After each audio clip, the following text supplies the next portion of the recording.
Haleluya, puji Tuhan, sidang jemaat Tuhan, selamat pagi. Sebelum kita memulaikan aktivitas kita pada pagi hari ini, kita sama-sama mendengarkan firman Tuhan. Dan sebelum kita mendengarkan firman Tuhan, kita naikkan setiap pujian penyembahan kita kepada Tuhan. Haleluya. Haleluya. Mari kita sama-sama memuji Tuhan. Kita berikan penyembahan kita yang terbaik buat Tuhan kita Yesus Kristus. Haleluya.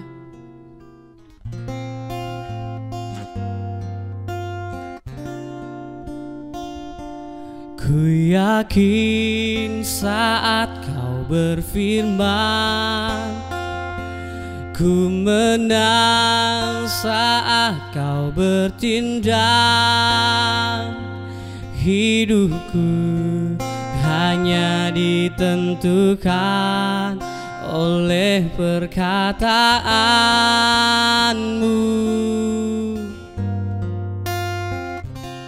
Ku aman karena kau menjaga, ku kuat karena kau menopang.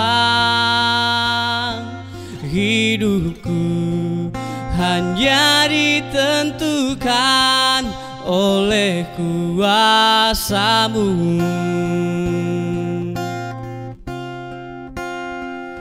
Bagi Tuhan tak ada yang mustahil. Bagi Tuhan tak ada yang tak mungkin.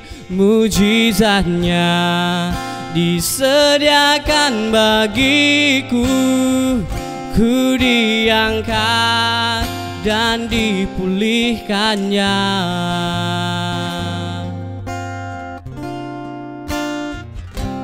Ku aman karena kau menjaga, ku kuat karena kau menopang.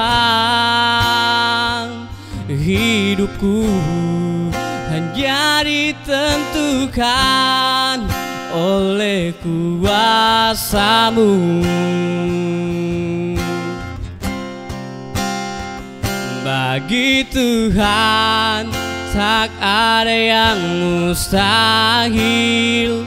Bagi Tuhan tak ada yang tak mungkin. Mujizatnya disediakan bagiku.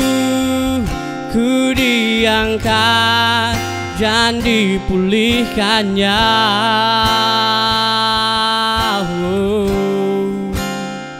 Yesus, Yesus, mujizat-Mu terjadi di hidupku.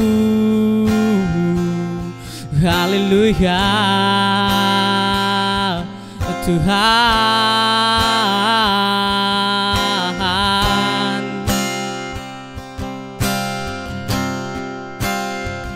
Bagi Tuhan tak ada yang mustahil. Bagi Tuhan tak ada yang tak mungkin. Mujizatnya disediakan bagiku.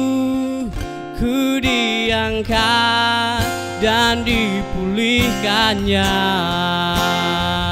Bagi Tuhan tak ada yang mustahil.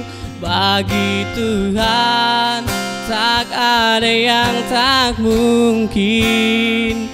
Mujizatnya disediakan bagiku. Ku diangkat dan dipulihkannya. Ku diangkat dan dipulihkannya. Ku diangkat dan dipulihkannya. Selamat mendengarkan kebenaran firman Tuhan. Puji Tuhan, mari kita sama-sama berdoa. Kami bersyukur kepada Tuhan, Allah yang kami panggil di dalam nama Tuhan Yesus Kristus. Penyertaan Tuhan dalam hidup kami ada pada pagi hari ini semua karena kemurahan Tuhan. Sebentar Tuhan, kami akan mendengarkan firman-Mu. Berfirmanlah Tuhan lewat hamba-Mu. Kami buka hati kami dan mendengarkan firman-Mu dengan penuh ucapan syukur di dalam nama Tuhan Yesus Kristus. Haleluya. Amin. Puji Tuhan, selamat pagi sidang jemaat Tuhan GPDI Tiberias Bogor. Kembali lagi kita akan mendengarkan renungan pagi kita pada pagi hari ini yang terambil di dalam 1 Samuel pasalnya yang ke-16, ayatnya yang ke-12 dan 13. Saya akan membacakan kepada sidang jemaat. Kemudian disuruhnyalah menjemput dia. Ia kemerah-merahan, matanya indah dan parasnya elok. Lalu Tuhan berfirman, bangkitlah, urapilah dia, sebab inilah dia. Samuel mengambil tabuk tanduk yang berisi minyak itu dan mengurapi dia di tengah-tengah saudara-saudaranya. Sejak hari itu dan seterusnya berkuasalah roh Tuhan atas Daud. Lalu berangkatlah Samuel menuju Rama. Bapak Ibu yang diberkati Tuhan, tema kita pada pagi hari ini yaitu Daud diurapi menjadi raja. Ini adalah kisah bagaimana Samuel disuruh Tuhan untuk mengurapi salah satu dari anak Isai yang sudah dipilih Tuhan, yaitu Daud. Bapak Ibu yang diberkati Tuhan, sedikit latar belakang tentang bangsa Israel. Bangsa Israel ini bersifat bangsa yang bersifat teokrasi, yang artinya pemerintahannya ada pada Tuhan, sehingga bangsa Israel tidak perlu mempunyai raja lagi. Nah, tetapi ketika bangsa Israel mendiami tanah Kanaan, tanah perjanjian, mereka melihat bangsa-bangsa lain mempunyai raja. Disitulah hati mereka bertanya, kenapa kami tidak mempunyai raja? Nah, di situ mereka menuntun supaya mereka mempunyai raja juga. Disitulah mereka menunjuk Saul atau Saul berdiri untuk menjadi raja bagi mereka. Tetapi ketika Tuhan melihat ketidaktaatan Saul dan ketidakjujuran Saul, Tuhan tidak berkenan kepada Saul. Sedikit kita pelajari juga dari kisah Saul memimpin bangsa Israel. Bangsa Israel bukan semakin sejahtera, tetapi malah semakin buruk. Ya, dari kisah yang kita baca tadi ada beberapa fakta yang harus kita pelajari. Dari kisah yang kita baca tadi ada satu fakta yang mau saya bagikan kepada saudara-saudara yang diberkati Tuhan. Daud ternyata tidak hadir pada pemilihan raja pada saat itu. Dari beberapa orang anak Isai, yang salah satunya tidak hadir yaitu Daud. Kenapa Daud tidak hadir? Karena pekerjaan Daud ini adalah seorang pengembala kambing domba yang bermain-main di hutan, yang berjalan bersama-sama kambing domba, dan mungkin pekerjaan Daud ini tidak terpandang di mata bangsa-bangsa. Yang artinya pekerjaan yang sangat sederhana. Tetapi bagaimana kesetiaan Daud dalam mengerjakan hal tersebut? Mungkin ia tidak terpandang di mata orang karena pekerjaannya. Tetapi kita melihat di ayatnya yang ke-7, 1 Samuel pasal 16 ayatnya yang ke-7b berkata begini, bukan yang dilihat manusia yang dilihat Allah. Manusia melihat apa yang di depan mata, tetapi Tuhan melihat hati. Manusia memandang orang dari segi pekerjaannya. Manusia memandang orang dari wajahnya. Manusia memandang orang dari profesinya, tetapi Tuhan melihat hati. Tuhan melihat hati Daud memiliki hati yang taat dan jujur dalam melakukan segala pekerjaan. Disitulah Tuhan berkenan kepada Daud dan Tuhan memilih dia untuk memimpin bangsa Israel ke depannya. Bapak Ibu yang diberkati Tuhan, yang kita pelajari di kisah Daud ini yaitu hati yang taat. Daud taat. Ya, sekali lagi Daud taat. Ketaatan Daud yang Tuhan berkenan untuk memilih dia menjadi raja. Dan Daud memiliki hati yang jujur dan setia dalam melakukan pekerjaan.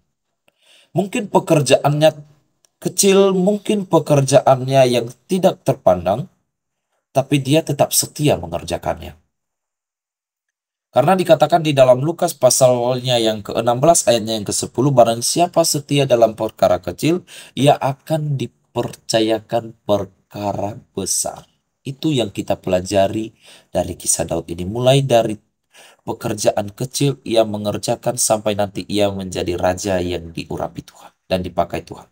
Dan tentu dalam memenangkan dan tentu dalam kehidupan Daud ini ada juga banyak proses yang ia alami.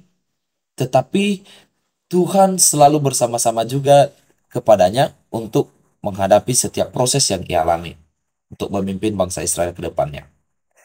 Nah, jadi Bapak Ibu yang diberkati Tuhan, kita harus memiliki yang namanya dengan hati yang taat dan setia dalam setiap pekerjaan. Karena kita ini adalah orang-orang pilihan Tuhan yang dipakai Tuhan untuk memimpin bangsa ke depannya. Orang-orang pilihan dan diurapi Tuhan yang dipakai Tuhan untuk kemenangan-kemenangan besar ke depannya. Jadi mari kita tetap setia, mari kita tetap taat dan berpegang erat pada Tuhan. Jadi kita belajar sama-sama dalam kehidupan Daud ini dari pekerjaan yang tidak terpandang sampai ia menjadi raja. Demikian firman Tuhan, mari kita sama-sama berdoa. Kami bersyukur Tuhan buat firman-Mu pada saat ini yang kembali meneguhkan kami sebagai orang-orang pilihan Tuhan yang dipersiapkan untuk kemenangan-kemenangan besar. Tuhan Yesus yang baik, kami serahkan kehidupan kami, pimpin terus hidup kami, biarlah roh Tuhan yang selalu memimpin kami. Sebentar kami akan memulaikan aktivitas kami, karena Tuhan yang selalu menolong dan memberikan kami kekuatan. Dengan penuh ucapan syukur kami berdoa dan mengucap syukur. Haleluya. Amin. Selamat pagi, selamat beraktivitas. Tuhan Yesus memberkati. Haleluya. Di dalam Yesus